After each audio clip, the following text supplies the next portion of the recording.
Good morning guys. Bali, meron tayong unit dito na susubukan natin paandarin.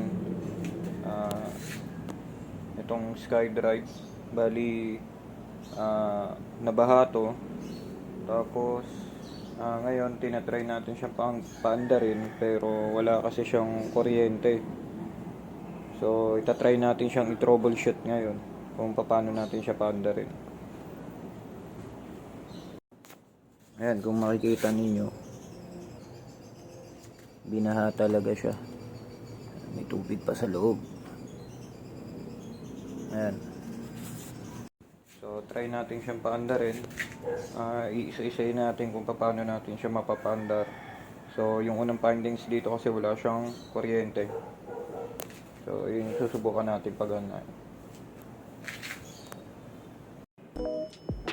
So, ayun guys. Bali, mag-share lang ako sa inyo ng konting tips kung paano ako nagpapaandar ng motor kapag yung mismong unit galing sa baha or nabaha.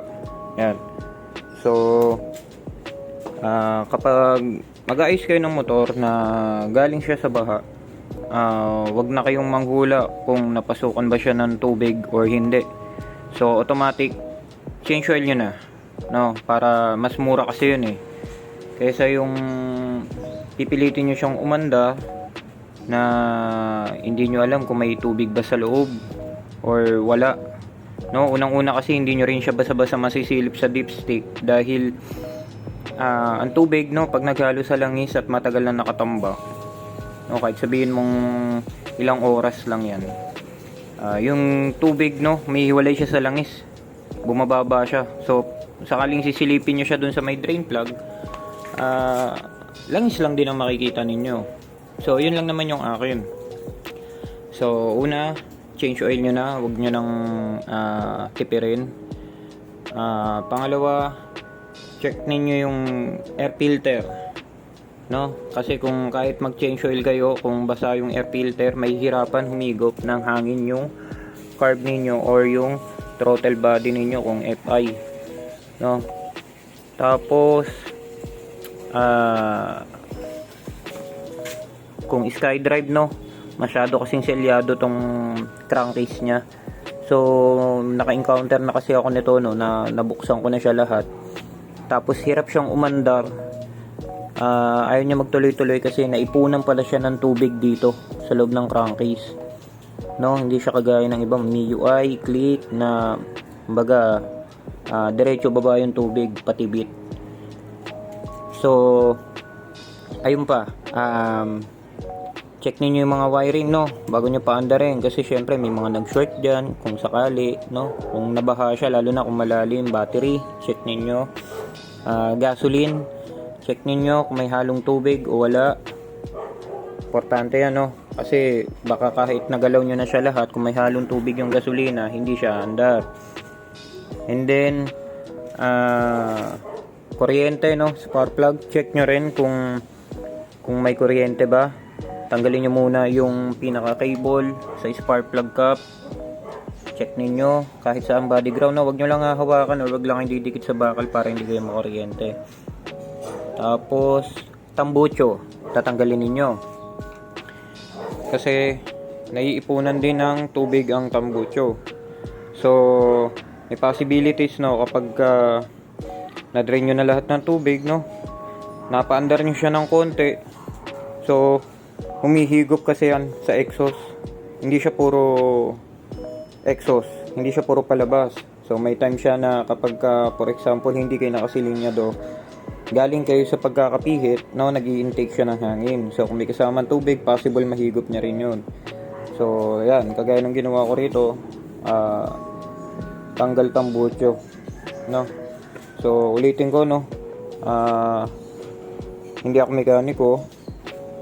Bali itong process, no, yung way na ginagawa ko is dito ako komportable, ganito ko siya na to troubleshoot, no. So kung dun sa mga mekaniko talaga iba, so respect na lang din natin. Tapos drain ng spark plug, ay ng carb, no, kahit walang halong tubig yung gasolina, may drain yan sa ilalim. Ayan, may drain yan dyan. No? Kapag yan ay punan din ng tubig, yung, yan. Pag naipunan din yung carb, meron kasing pondo sa ilalim yan. So, pag naipunan din ng tubig yan, hindi rin aandar yung motor mo. Okay? So, ito, na-drain ko na siya. Kaka-drain ko lang din. So, lahat, na-check ko na siya, no? Na-check ko na siya lahat. Okay naman, ha? Ayaw pa rin niya mag-start. May kuryente rin naman. So, ito yung pinaka-last na ginawa ko. Ayaw niya kasi mag-start. So, din-drain ko siya. So, pagka-drain ko, ayan. Tubig. No, ayan. Ayan. Diyan yan ang galing sa carb. Ayan. Tubig yan, no? Walang halong gasolina yan.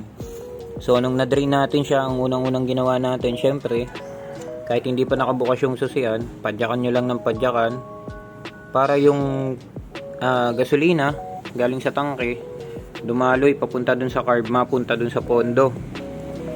Pag nagkaroon na ng pondo yan, okay na yan. Kung sakaling wala ng problema, mag-i-start na yan, no? So ito, testingin natin.